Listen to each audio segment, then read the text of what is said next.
Hello दोस्तों, मैं आनंद आप सभी का एक बार फिर आपके अपने ऑनलाइन प्लेटफॉर्म लक्ष्य एग्जाम पॉइंट पर स्वागत करता हूं।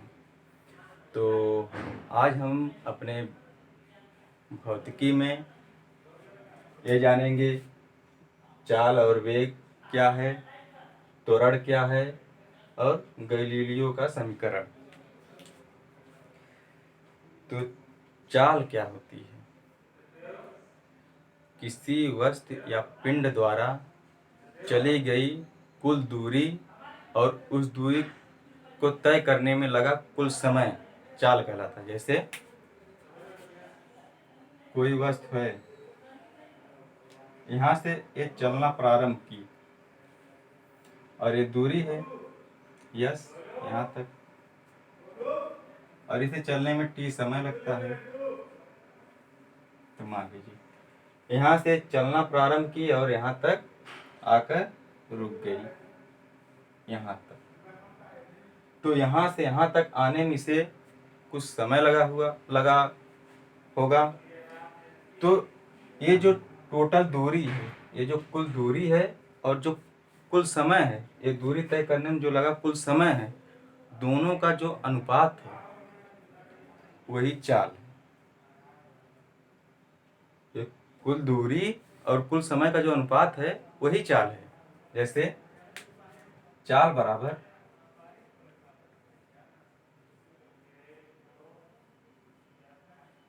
कुल दूरी बटे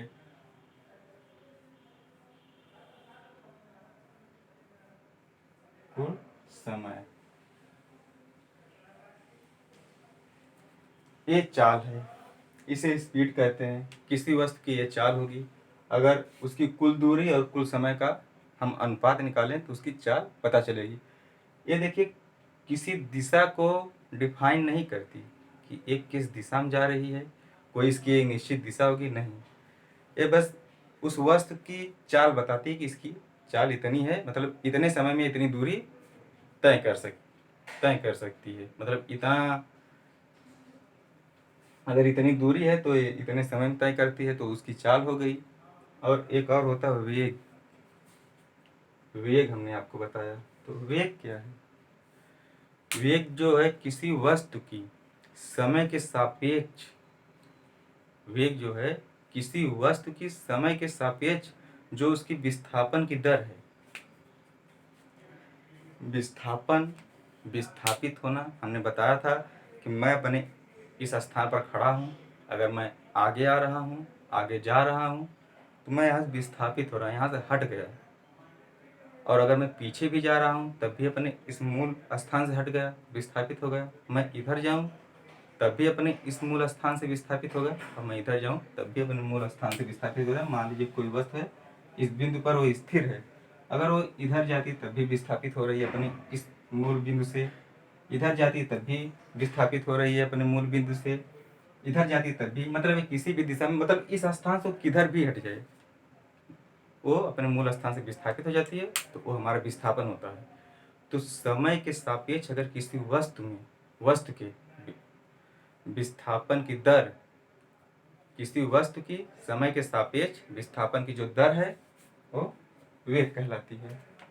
और वेग जो होता है एक निश्चित दिशा को डिफाइन करता है।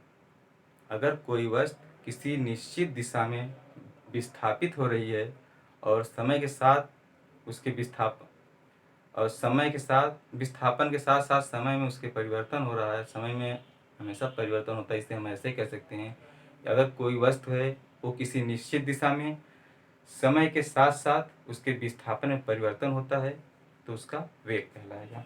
आइए जानते हैं कैसे। तो ये आपको स्क्रीनशॉट लेना हो तो ले लीजिए, लिखना हो तो लिख लीजिए। अब हम जानते हैं वेग बराबर क्या होता है।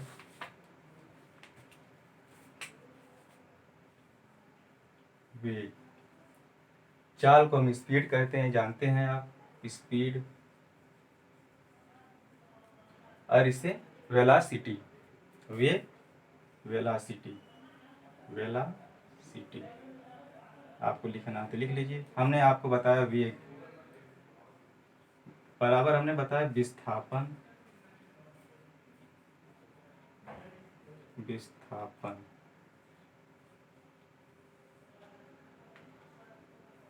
बटे समय, ये आपका वेग है।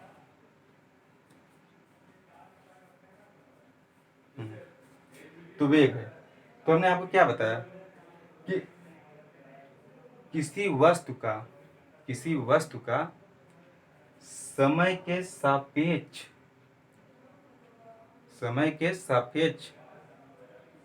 अगर समय के सापेक्ष उसकी जो विस्थापन की दर है, विस्थापन की दर का मतलब वो कितनी विस्थापित हो रही है, वही उसका वेग है। मतलब समय के साथ साथ उसमें विस्थापन हो रहा है। मान लीजिए यहाँ कोई वस्तु है, अब हम कहते हैं समय हमारा शुरू हुआ और वो देखिए अपने जगह से विस्थापित हो रही थी, इसमें समय तो लग रहा है ना, समय के साथ साथ देखिए विस्थापित हो रही है, आगे बढ़ रही है। तो यही हम कह रहे हैं, अगर कोई वस्तु है और समय के साथ उसकी जो विस्थापन की दर है वही उसका वेग होगा, और यह एक निश्चित दिशा को डिफाइन करता है। मतलब अगर किसी निश्चित दिशा में कोई वस्तु विस्थापित हो रही है और साथ साथ समय के साथ, तो हम कहेंगे कि उस वस्तु का एक वेग है, वो एक वेग से विस्थापित हो रही है, यही वेग है और कुछ है नहीं। और देखिए चाल और वेग दोनों का जो मात्रक है वो मीटर पर सेकेंड होता है, क्योंकि दूरी को भी हम मीटर में मापते हैं, विस्थापन को भी हम मीटर में मापते हैं। हमने आपको ये सब बताया है, और समय को आप जानते हैं सेकंड में। तो चाल बराबर होता है दूरी बटे समय, तो दूरी की मात्रक मीटर हो गया, समय की मात्रक सेकंड, तो हो गया ना मात्रक चाल का मीटर बटे सेकंड, मतलब मीटर प्रति सेकंड।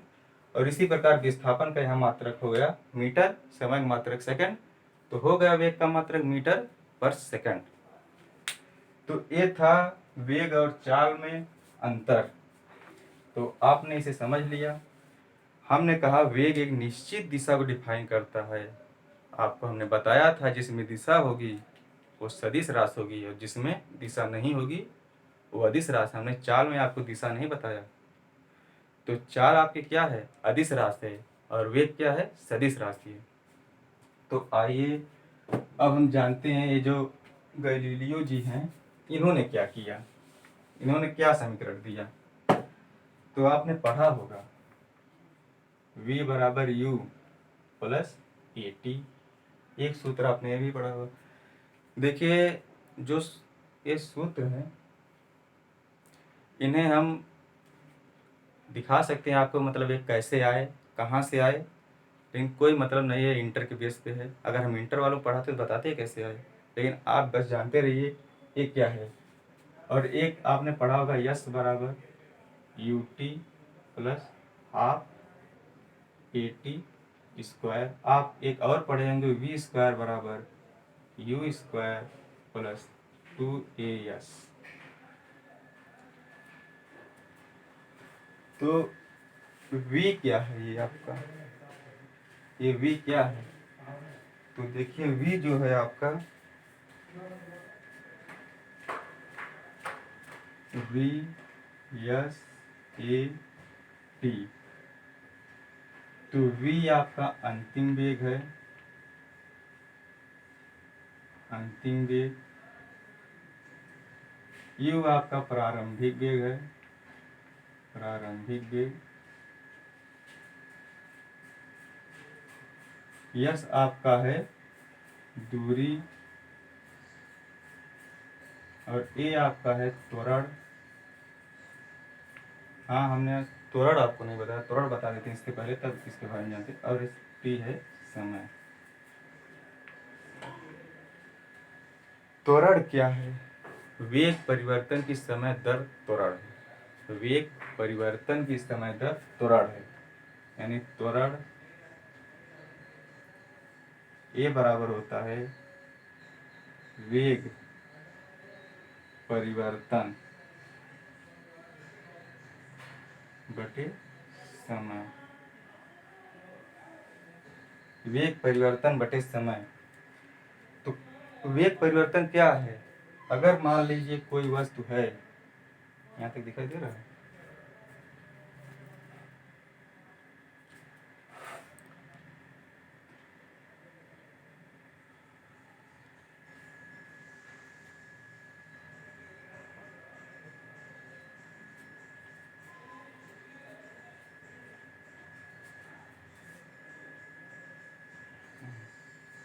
हाँ देखिए, त्वरण क्या है?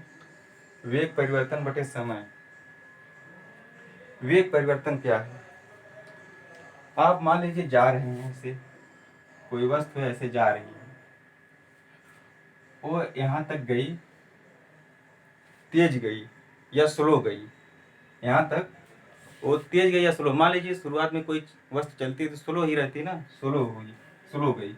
अब धीरे धीरे जैसे जैसे वो आगे बढ़ रही है उसके वेग में परिवर्तन होता जा रहा है। देखिए, वेग परिवर्तन होते होते वो अधिकतम वेग प्राप्त कर ली, उसका एक वेग होगा। अब वो यहाँ से धीरे धीरे उसका वेग कम हो रहा, मतलब उसका जो वेग है वो धीरे धीरे कम हो रहा, वो स्लो होती जा रही है।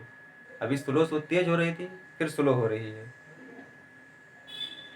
यही है वेग परिवर्तन, मतलब वेग में परिवर्तन। कभी उसका वेग ज़्यादा हो जा रहा है, कभी कम हो जा रहा है, तो कभी कम से ज़्यादा हो रहा है।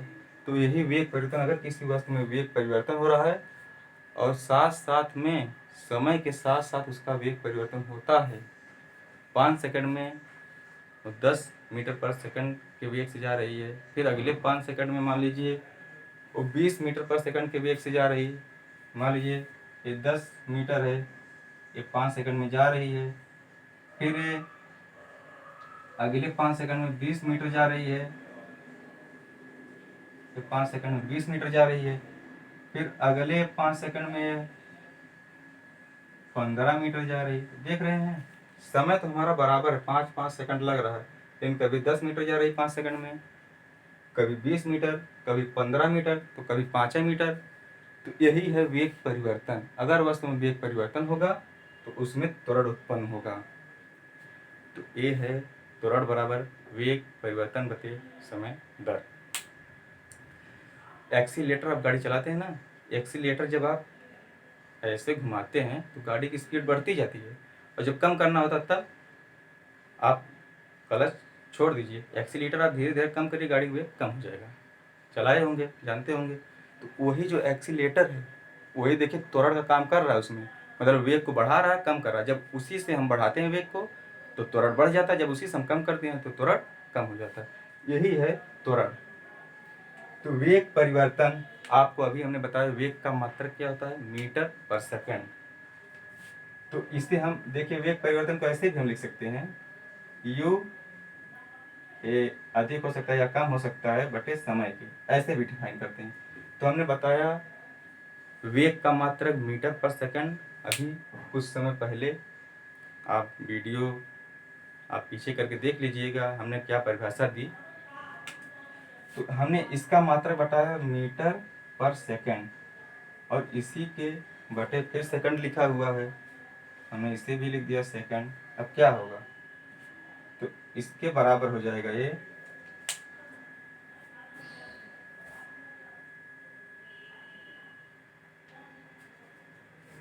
आप ज़रा देख लीजिएगा, ये जो हम बताए हैं दिखाई नहीं दिया होगा। ये हमने जो आपको बताया कि 5 सेकंड में 10 मीटर जा रही, फिर 5 सेकंड में 20 मीटर, फिर 5 सेकंड में 15 मीटर। तो मीटर पर सेकंड, तो इसका मात्रक क्या हो जाएगा? मात्रक हो जाएगा मीटर और बटे सेकंड था, और आपको 1 सेकंड और मिला, दोनों मिलकर कितना होगा? मीटर पर सेकंड स्क्वायर। ये होता है त्वरण का मात्रक।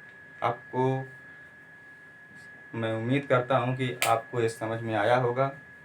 तो चलिए हम और आगे बढ़ते हैं। तो गैलीलियो साहब जो थे उन्होंने बताया, अगर हमारे पास प्रारंभिक वेग हो, अंतिम वेग हो, और त्वरण और समय हो और दूरी हो, तो हमें कुछ नियम फॉलो करने पड़ते हैं। जैसे मान लीजिए अगर हमें ए का मान ज्ञात करना है, त्वरण कोई वस्तु है, आप इसका पहले स्क्रीनशॉट ले लीजिए, इसका ये हम मिटा रहे हैं।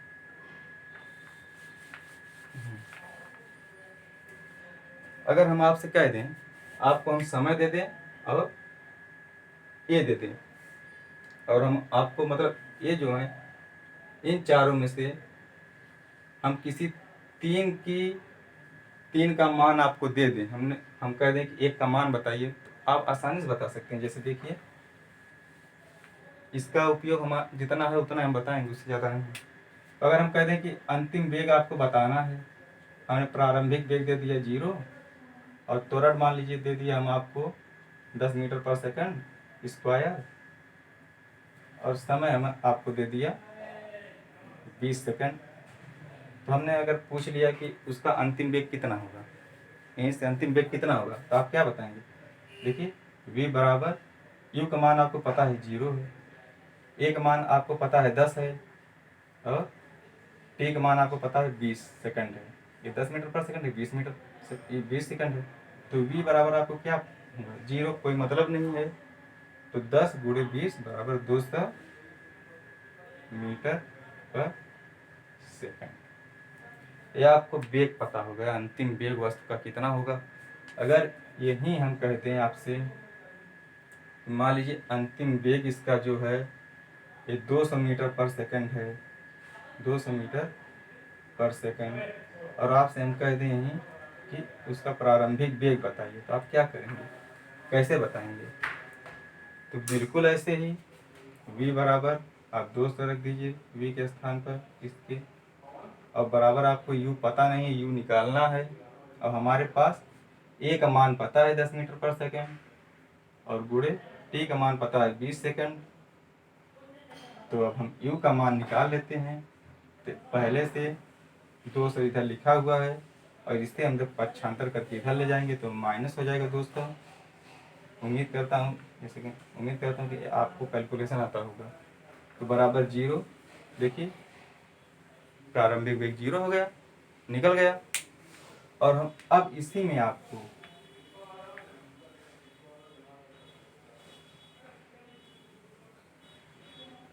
प्रारंभिक वेग आपका 0 दिया है, आपको त्वरण निकालना है, तब क्या करेंगे आप?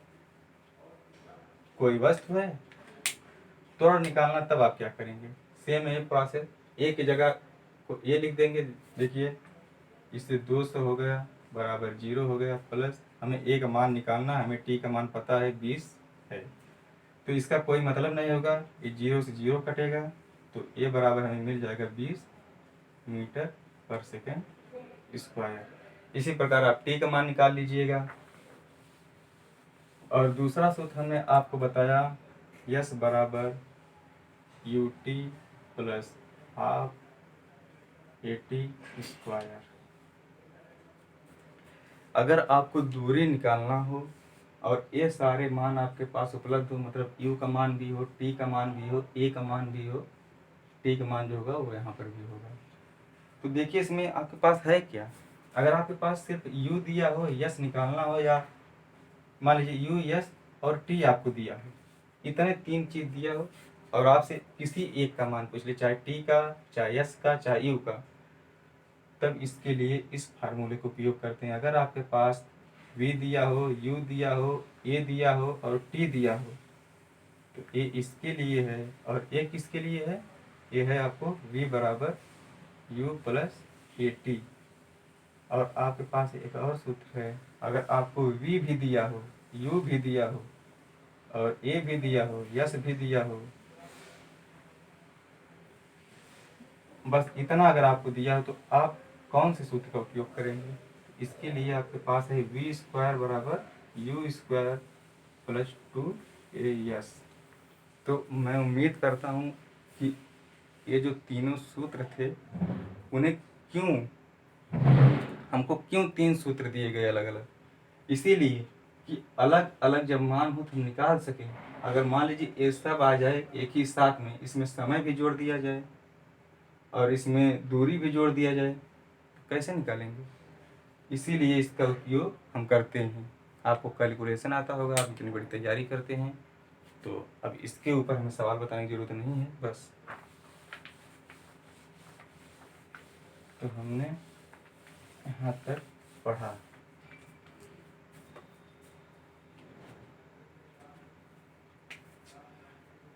और देखिए आगे है एक वृत्तीय गति।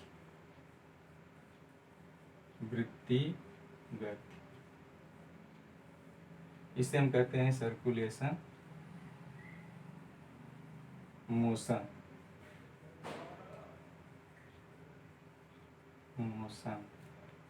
सर्कुलेशन मोशन तब वृत्तिगत क्या होती है? किसी पिंड के द्वारा किसी वृत्ति परिपथ पर या वृत्ति पथ पर गति करना वृत्ति गति है, उस पिंड की और वृत्ति गति है। यदि कोई पिंड मान लीजिए है यहाँ पर और ये इस परिपथ पर ऐसे ऐसे घूम रहा है, इसके चारों तरफ गोल गोल गोल गोल एकदम घूम रहा है, तो ये हो गई इसकी वृत्तिगत। और वृत्तिगत अलग नहीं है, बस यही है। तो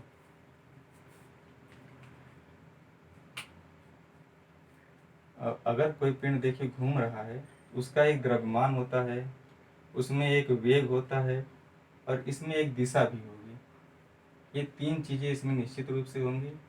और ये जो आपकी दिशा है ये लगातार परिवर्तित होती रहेगी। जैसे देख लीजिए, अगर पिंड यहाँ है तो इस दिशा में जा रहा है, पिंड अगर यहाँ है तो इस दिशा को दिखा रहा है, पिंड यहाँ है तो इस दिशा को दिखा रहा है। देखिए दिशा बदल रही है ना, दिशा क्या है? परिवर्तनशील है,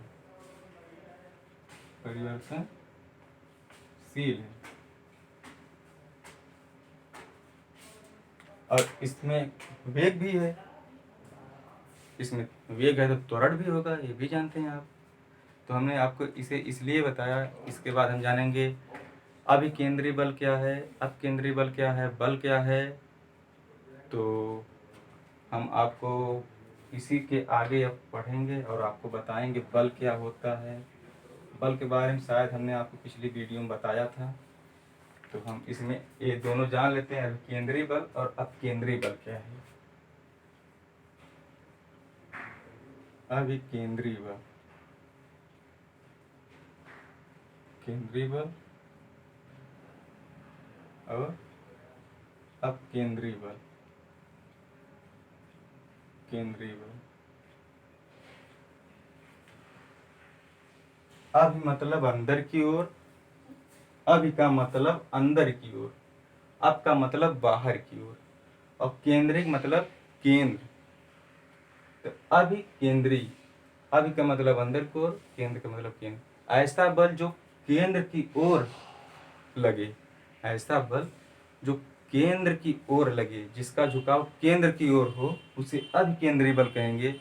और अप का मतलब बाहर, केंद्रीय मतलब केंद्र से, और बल का मतलब बल, मतलब ऐसा बल जो केंद्र से बाहर की ओर लगता हो उसे अपकेंद्रीय बल कहते हैं। मान लीजिए एक कोई परिपथ है, गोला है और एक केंद्र है।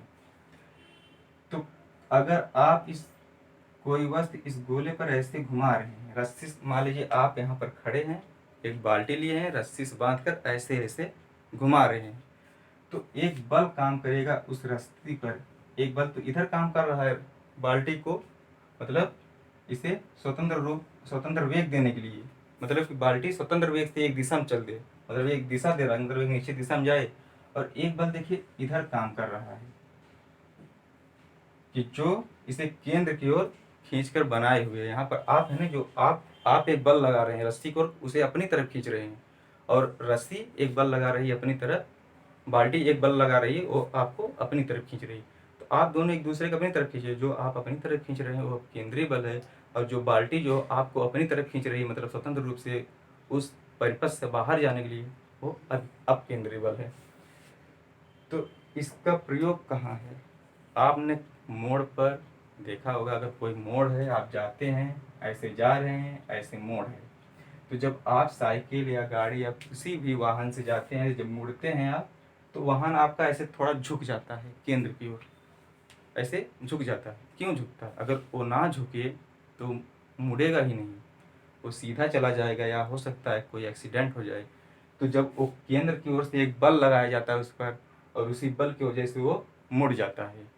तो देखिए उस समय उस पर दो बल कार्य करते हैं।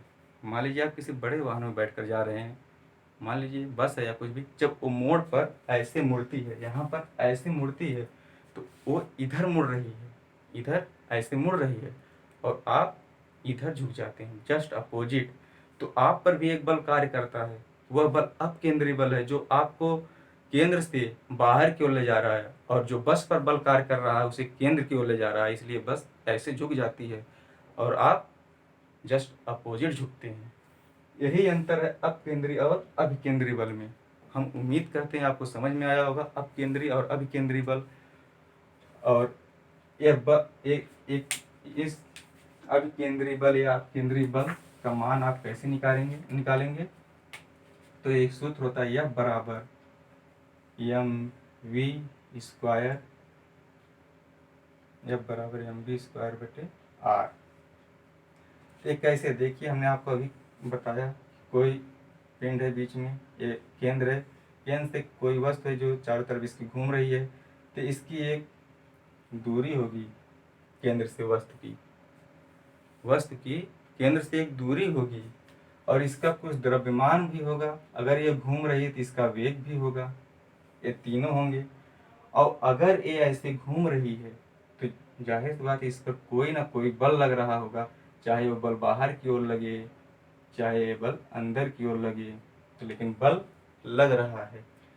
तो अगर ऐसी परिस्थितियां बनती हैं तो हमारे लिए एक सूत्र है F बराबर mv² बटे r।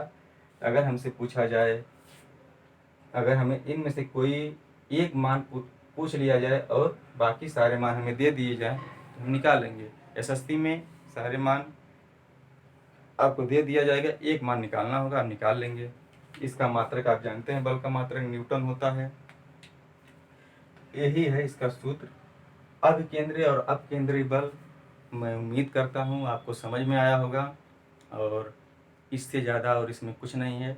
और यूपीएससी के लिए ये एप्लीकेशन के रूप में पूछा जाता है। एप्लीकेशन का मतलब होता है अनुप्रयोग। इसका प्रयोग कहाँ होता है, जैसे मान लीजिए आप मौत का कुआं देखे होंगे, उसमें जो वो गोल गोल गाड़ी घुमाता है, घुमाने वाला जो क्या कहते हैं उसे, सर्कस करने वाला जो होता है, वो जब घुमाता है तो गाड़ी गोल गोल क्यों घूमती रहती है, गोल गोल घूमते घूमते ऊपर आ जाती है, नीचे क्यों नहीं गिरता। वो इसी कारण नहीं गिरता, उसके ऊपर एक बल कार्य करता है जिसे हम अभिकेंद्री बल कहते हैं। और आपने मथनी देखा होगा गांव में, दही जिससे मथी जाती है, फिर इसके बाद उससे मक्खन निकाला जाता है, तो वो जो मथनी है वो बाहर की ओर फेंकती है, एक बल लगाती है बाहर की ओर, वो मक्खन को बाहर की ओर झटका देकर फेंकती है। तो अपकेंद्री बल है, अपकेंद्री बल के कारण ऐसा होता है।